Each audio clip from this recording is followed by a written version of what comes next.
Okay, so it's Saturday, August 13th, day 171. Today we're talking about a broken bridge, nuclear power plant, and some utter lies. And you want to stick with me to the end because you don't want to miss the lies. Okay, so I'm going to start here with the Institute for the Study of War. The ISW does a great job reporting what's going on daily, keeping us informed. Ukrainian forces are continuing efforts to disrupt Russian ground lines of communication that support Russian forces on the right bank of the Dnipro River. Ukrainian forces struck the bridge of the Kafka hydroelectric power plant dam. This is the bridge I'm talking about. So here's the first thing. It's right here. This is a bridge. Now, if you're looking at Kherson, let's zoom out a little bit. The Ukrainians want to take back Kherson, and they're going to start taking this land here. That's what the next offensive is supposed to be. Now, if you go over here to Nova Khova, okay, that is this bridge here, and this bridge is this. It's a hydroelectric dam. So what you don't want to do is you don't want to destroy that and flood the city. So what they've done is they have very carefully targeted the other side of this dam. And so over on this side, they have essentially destroyed the road and the rail on this side, but not taken out the bridge. Now this keeps the Russians from being able to really resupply the troops on the other side very easily. So if we scroll back out, look at all this territory that is held by Russia right now. They're in a lot of trouble because it's very difficult to resupply. They're largely being cut off, and when they do attack, it's going to be hard to support them. Okay, let's keep going. So that's the dam, and the dam has not been destroyed, but the road leading up to it has been. Ukraine says it's taken out the vital bridge. Here's just an article talking about that. Now, a couple days ago, they shot at the bridge and they thought they did it. They finally put it out of commission. Not the bridge itself again, just the road. It says the bridge at Dam at Novakova, which has been attacked before, is now impassable. So it was attacked, I think, on the 10th. It comes just a few weeks after the Antoniski Bridge was put out of action by Ukrainian forces. Let me show you that one as well. If you go just down the river, there's another bridge, and that's the other way, this one here, into the city. It's a closer one to Kherson. Okay, and so that's what's going on there. Another look at this. This is from Sky News. Russian troops told to stop shelling. Oh, this is the nuclear power plant story. Sky News. Russian troops told to stop shelling the nuclear power plant to avoid irreparable damage. Nikopol has undergone daily bombardment for most of the past week, with people killed and buildings destroyed. The area lies across the river, the Dnieper River, from Europe's largest nuclear power plant. Okay, so let's look at what we're looking at here. And so this is Nikopol, and there's been shelling in Marhansk. The nuclear power plant is here in Endahar. Okay, that's where this nuclear power plant in question is. Ukrainian military intelligence alleged on Saturday that shelling by Russian troops had damaged a pumping station and a fire station at the compound. But by the way, this is what it looks like when we talk about shelling all the time. It's just, oh yeah, just a little shelling. A man stands inside a crater left by a missile strike in Zaporizhia. This is the crater that the missile strike created. So, wow. Okay, I'm going to go on to another article here. This is by Interfax Ukraine. Russian invaders are shelling the Zaporizhia nuclear power plant, in particular from the territory of the village of Voldane. Where is that? Let's look a little bit to the east, or to the west rather. Okay, here's Endahar, here's Voldane. So the question, it's been kind of an open question, like who's doing shelling? The power plants here, Nikopol, Markova, all the areas that they're shelling across the way.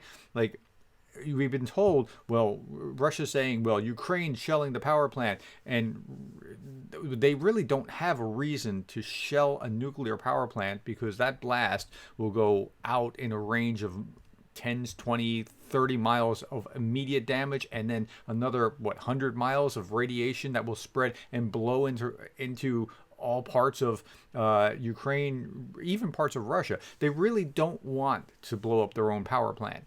Now, the Russians, on the other hand, have been known to do false flag operations before, and if they do, well, they're trying to blame the Ukrainians. Okay, Here's another article. This is The Guardian. Ukraine says they will target Russian soldiers at Zaporizhia. Like they will be intentional, snipe or whatever. Every Russian soldier who either shoots the plant or shoots using the plant as cover, which you can't do. Remember the shellacking that Ukraine just got from Amnesty International for hiding in schools, right? Instead of being out in the woods, why don't you hide in schools? Yeah, you can't do this in a power plant, a nuclear power plant. This is even worse. But they didn't mention that in the Amnesty report. Every Russian soldier who either shoots at the plant or shoots using the plant for cover must understand that he becomes a special target for our intelligence agents, our special services, for our army, Zelensky said in his address today. Local officials have warned Russia is trying to prepare a false flag operation relating to the nuclear site. This is really interesting. Dmitry Olorov, the mayor of Endohar, the city where the Zaporizhia's reactor site is located, said people had told him that Russia had positioned itself in a self-propelled artillery gun with a Ukrainian flag in the city. So maybe that's what's going on. We just don't know.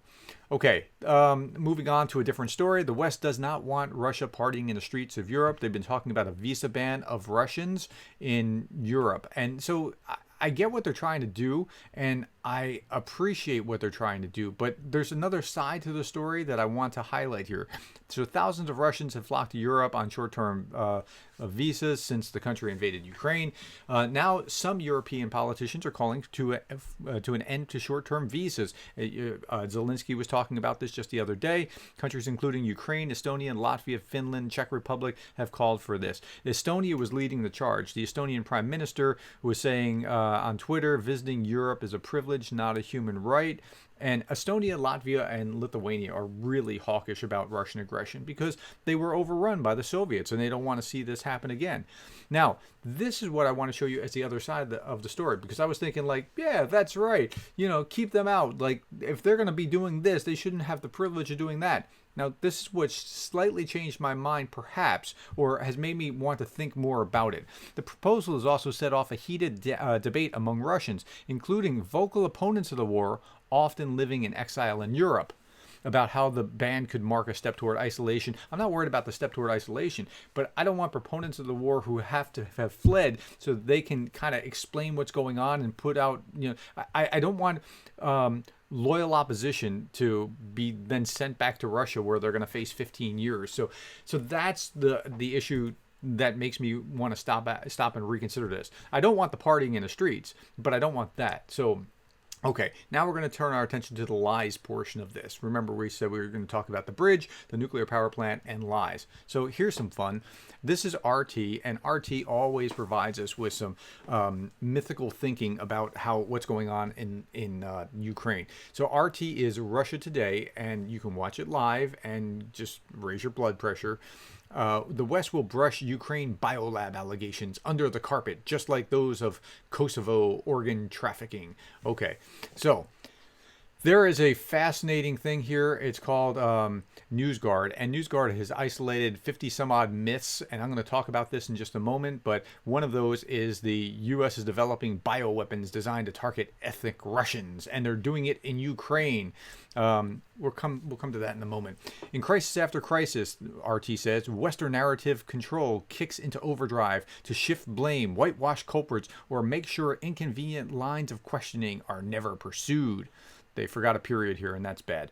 Now, one of the things that you'll see when you read Russian propaganda like RT is that they very often accuse the other side of doing the things that they do. So if you read that sentence back over again, you're like, yeah, that's right. That is kind of what you're doing. Okay, just tuck that away. That's free. Nicholas Burns, the American ambassador to China, he used the opportunity to accuse the Chinese Foreign Ministry spokesman of telling lies about American biolabs, which do not exist in Ukraine, he says. Burns will also keep an embarrassed silence about another potentially tectonic event, the latest, even more damaging statement regarding alleged U.S.-run biolabs in Ukraine made by Now, follow the name. Russian Defense Ministry on August 4th, Lieutenant General Igor Krylov. We'll come to him in a moment. The head of the Nuclear, Biological, and Chemical Protection Troops of the Russian Armed Forces said that Moscow was assessing the possibility of U.S. involvement in the COVID-19 pandemic, as well as investigating U.S.-funded research about various other pathogens. So it's not just biolabs. Now the U.S. is behind COVID-19, which the world knows is not true, but they're going to put this out there, and it'll get carried in Islamic and Indian newspapers and all over the world. Just watch. The reason for Burns' silence is not difficult to guess. The serious allegations made by Krylov's presentation, if properly investigated and proven true, which it won't be, but let's say, could serve as an indictment of what could be America's use of Ukraine as a vast pathogen testing ground. And now that Twitter has suspended the Russian Foreign Ministry's account for daring to quote key parts of Krylov's media presentation about the possible origins of COVID-19. Okay, so Twitter does this to people about COVID-19 all the time. And the only thing that they said that was true here was this, that Twitter has blocked this Twitter account for 7 days. Donald Trump's off for life, but they blocked it for 7 days, and this is a trauma. And they do it all the time. People are sent to Facebook jail, and Twitter suspends for violations about COVID-19. Okay, now listen to this phrase. That's the modus operandi of Western elites. It's not the truth that matters, but successfully managing the narrative so that it doesn't leave room for doubt in people's minds. In other words, they think they can do whatever they want. This is RT saying that. And this is what RT does. They're putting out false claims and just pushing it out as if that it has any basis in reality. Okay, by the way, that's the pot calling the kettle black. I don't know the origin of that statement, but wow, holy cow. Okay, here's the U.S. is developing bioweapons. This is NewsGuard. And again, there's all these different myths in NewsGuard. I urge you to look it up and just see for yourself. NewsGuard, and the title of this is Russia-Ukraine Disinformation Tracking Center, 252 websites spreading war disinformation, and the top myths that they publish. Okay, so we're going to come down to this about the biolabs. So Igor Krylov, head of the Radiation, Chemical, and Biological Defense Department of the Russian Armed Forces, said during a briefing on March 10th, that's after the war began, that labs in Ukraine were working on dangerous pathogens, custom designs to target Russians and other ethnic Slavs. We can say with high probability, now, who was it? Igor Krylov. Didn't we just hear about him? Yeah, we did. This is the same guy, so he's putting out more lies. We can say with high probability that one of the goals of the United States and its allies is the creation of bioagents capable of selectively infecting various ethnic groups. Now, I spoke because I spent a lot of time reading and writing. I've written a book about Zelensky, and I've spent a lot of time on this. I was on a podcast, and all they wanted to hear about was, what about the biolabs in Ukraine?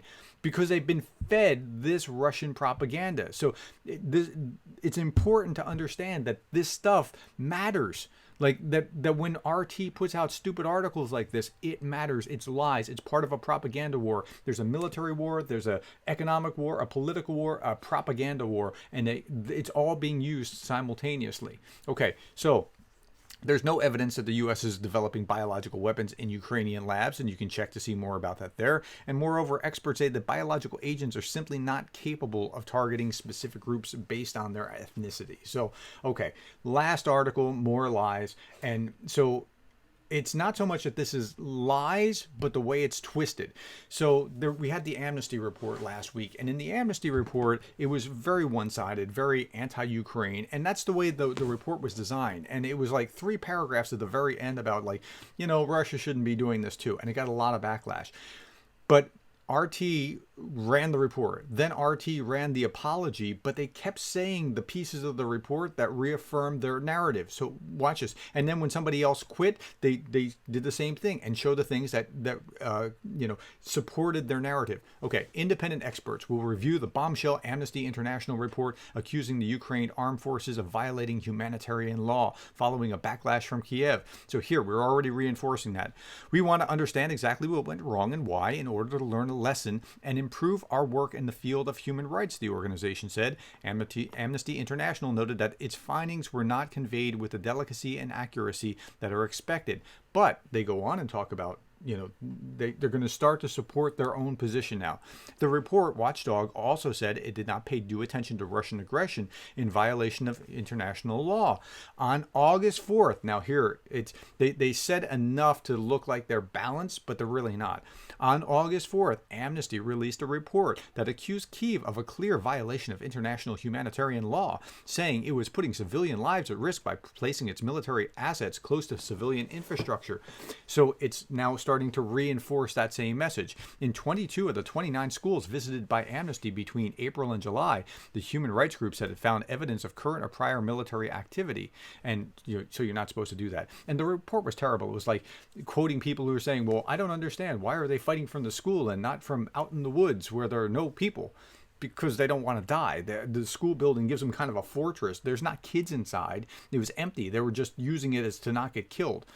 At any rate, nonetheless, the watchdog noted that no Ukrainian troops were present in some areas where it found Russian forces had allegedly delivered strikes on residential areas. Allegedly? Are you kidding me? Okay, the organization issued an apology for its report, saying it deeply regrets the distress, the anger that our press release on the Ukrainian military's fighting tactics has caused. Now, follow the next line, while stating that we fully stand behind our findings. Okay, so even using the apology or the backtracking or whatever, and they're going to make constant propaganda value out of this. Anytime anybody related to Amnesty does anything, they're going to bring this out and they're going to show these pieces of the report that they want to do. So while it's not lies, it's twisting. So that was what I wanted to show you today. It's I wanted you to understand what was going on with the bridge, because that's going to be important to the next phase of the war, what's going on with the nuclear power plant, and how these lies, these propaganda lies, affect everything that's going on. Hey, thank you for your time. If you like what I'm doing, please leave me a comment. Tell me what's good, what's bad, what's ugly. Subscribe, because I do these every day, and I hope that helps you become better informed about what's going on in Ukraine. Thanks for your time.